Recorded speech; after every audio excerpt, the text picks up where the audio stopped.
Voilà. Autre question qui m'ont été posées par le service enfance et jeunesse de Tournefeuille sur le confinement et le déconfinement, notamment sur le retour des enfants et des jeunes. Les questions concernant ce retour des enfants et des jeunes. Quelle attitude doit avoir le professionnel pour accompagner au mieux l'enfant, le jeune, à tous ces chamboulements avant son retour, mais aussi pendant et après son retour au sein de son établissement scolaire, de l'accueil, de loisirs? Moi, la première chose que je dirais, c'est mais comment va le professionnel? Est-ce que les professionnels qui vont accueillir les enfants vont bien? Parce qu'on le sait, si les professionnels sont angoissés, inquiets, préoccupés, pas sûrs d'eux, bien évidemment, les enfants vont ressentir ça. De la même façon qu'un enfant ressent l'inquiétude des parents. On le sait ça, on sait bien qu'il y a des enfants qui sont dans des contextes familiaux posés, tranquilles, apaisés. Tu peux aller à l'école, il n'y a pas de risque, ça va aller. Mais il y a des parents, des familles qui sont très, très inquiets. Toujours, je cite toujours un exemple qui est l'exemple suivant, une maman qui accompagne son enfant à l'école maternelle. Première à rentrer. Elle a deux façons de dire. Écoute, vas-y, t'inquiète pas, je vais revenir très bientôt, tu vas voir, les choses vont aller, je suis là, je viens te chercher bientôt. Première façon de faire. Deuxième façon de faire qui dit, oui, vas-y, tu vas voir, la maîtresse est sympa, tu vas te faire des copains, tu vas apprendre plein de choses. Non, ça va être super, ça va être chouette pour toi. Donc, deux façons de présenter les choses. Une avec l'inquiétude, je vais revenir bientôt, t'inquiète pas. En dehors de moi, tu vas voir, c'est problématique. Ça peut l'être. Ou une autre façon qui est de dire, mais non, tu vas voir, c'est sympa, il n'y a pas de souci. Donc, on le voit bien que du côté familial, on le ressent ça. Donc, il y a la même chose au niveau professionnel. Si on est soi-même un animateur en disant, ils vont venir, on va s'en occuper, ça va aller à peu près, on va trouver des solutions.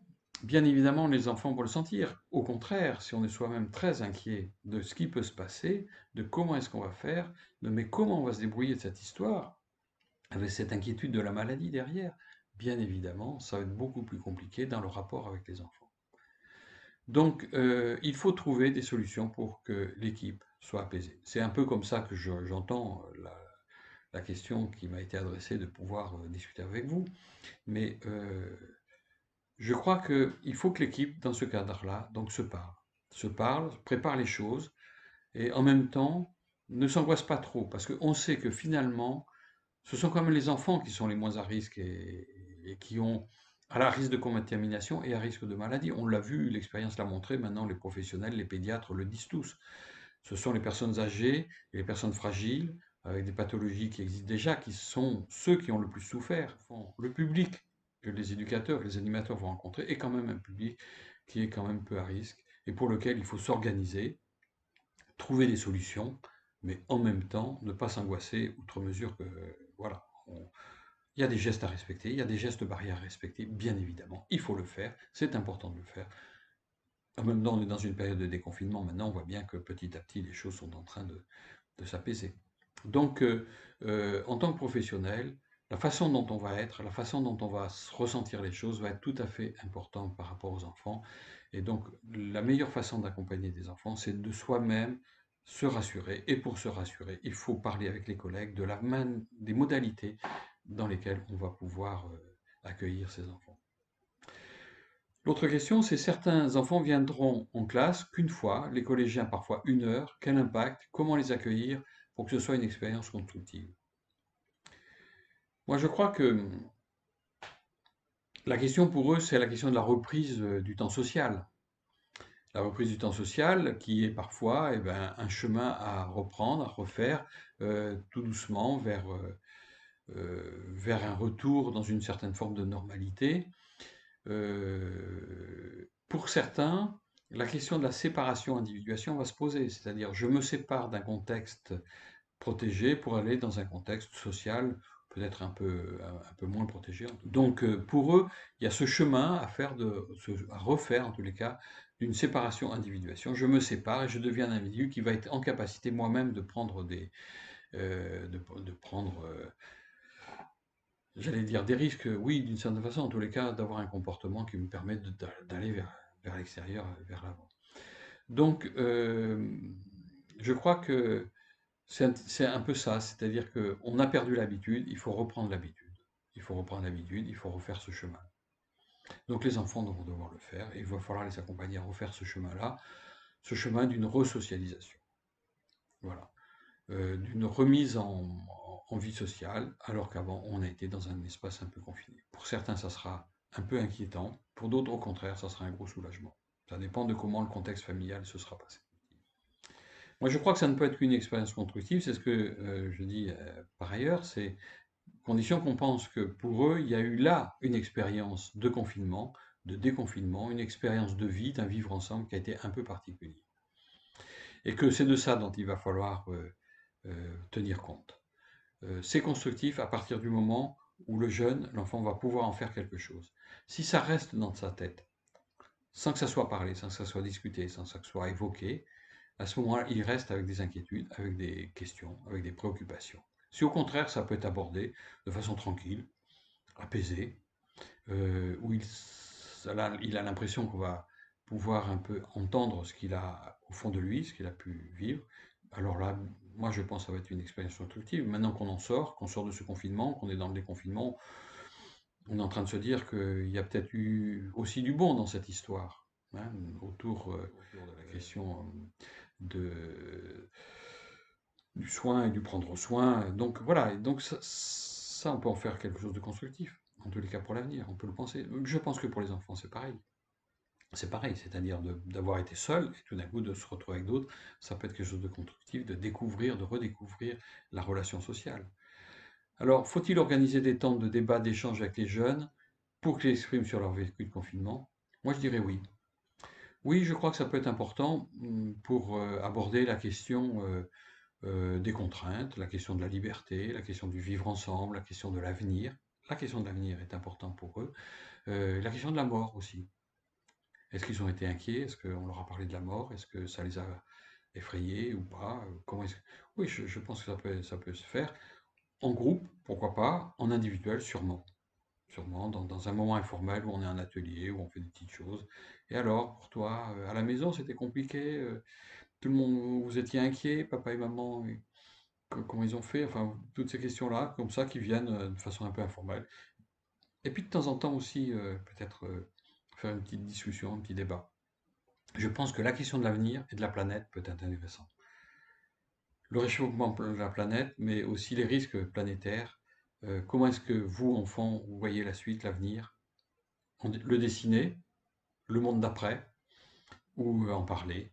Moi, pourquoi pas? Et en parlant du monde d'après, bien évidemment, on parle du monde de maintenant, du monde qu'on a vécu et du monde où ça a été peut-être un peu compliqué ou pas trop. Enfin, voilà. Oui, moi je pense que l'expérience peut être constructive à condition qu'effectivement que quelque chose se discute. Il ne faut pas laisser les enfants seuls avec ça.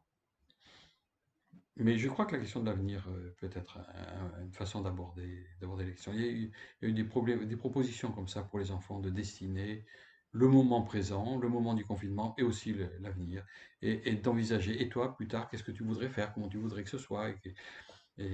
Donc je crois que c'est aussi une façon pour les enfants d'aborder et de parler de ces questions-là. Et d'être attentif à ceux qui ne disent rien, qui sont là, qui écoutent, mais qui ne disent rien et qui peut-être là sont un peu effrayés de toutes ces questions. Comment préparer au mieux la rentrée de septembre avec la reprise de tous les enfants et de tous les jeunes? Certains ne seront pas revenus dans leur établissement scolaire pendant 6 mois pour des raisons de santé ou autres, d'autres ne l'auront jamais quitté. Les enfants de soignants, par exemple. Euh, Moi, je ne suis pas sûr que la question d'avoir toujours été à l'école ou de ne pas avoir été à l'école pendant un certain temps soit une question aussi fondamentale que ça. Euh, Peut-être. Je crois que c'est plus la question du vécu et des préoccupations à l'intérieur même de la famille qui sont un peu un problème. Comment est-ce que les enfants ont pu vivre le fait d'être euh, confinés avec des angoisses, avec des inquiétudes, avec des peurs, avec des risques de l'extérieur, plutôt que la question de j'ai pas eu école ou j'ai eu école ou d'autres ont eu ou d'autres n'ont pas eu. Euh, je ne suis pas sûr qu'il y ait un effet. Après, c'est ce que je disais tout à l'heure sur une autre question. Il y a la question du réapprendre le vivre ensemble et réapprendre l'apprentissage. C'est plus la question, à mon avis, de ceux qui auront à la maison été accompagnés dans l'apprentissage que ceux qui auront été livrés à eux-mêmes, sans possibilité d'avoir accès à Internet ou sans parents en capacité de pouvoir les accompagner. Là, il va y avoir des décalages. Mais c'est des décalages plus sociaux, plus avec les moyens dont l'enfant disposait à la maison, plus que des problèmes d'avoir été en classe ou pas, me semble-t-il. Enfin, je sais pas. Ce que l'on sait maintenant, c'est que la question de l'accompagnement des parents, bien sûr, est important, mais au-delà des parents, il y a toute la question de l'environnement, du voisinage et de l'environnement. Le voisinage, c'est-à-dire que si on est dans un espace de vie où les voisins autour sont dans une forme d'entraide, de communication, d'être bien ensemble, enfin d'avoir comme ça, pouvoir se retrouver, se trouver et créer quelque chose d'une vie communautaire, en tous les cas de voisinage qui est à peu près agréable, c'est plus facile pour les enfants de trouver des ressources. Par contre, si on est dans un voisinage qui est inquiétant, préoccupant, avec des tensions, là c'est beaucoup plus difficile parce que les enfants sont restés chez eux, confinés chez eux, sans avoir possibilité de pouvoir prendre appui sur un environnement qui est un environnement qui peut apaiser ou qui peut rassurer. Bon, quand je suis pas sûr que la question des enfants qui sont venus à l'école et des enfants qui sont restés chez eux soit si fondamentale que ça. C'est plus la question de l'environnement, comment leur environnement leur a permis de pouvoir rester dans un processus d'apprentissage ou rester dans un processus de vie sociale plutôt que de se confiner et de se replier dans un espace qui est un espace compliqué, difficile, de tension. Voilà, je sais pas, mais je ne peux pas dire plus que ça. Peut-être, je sais pas.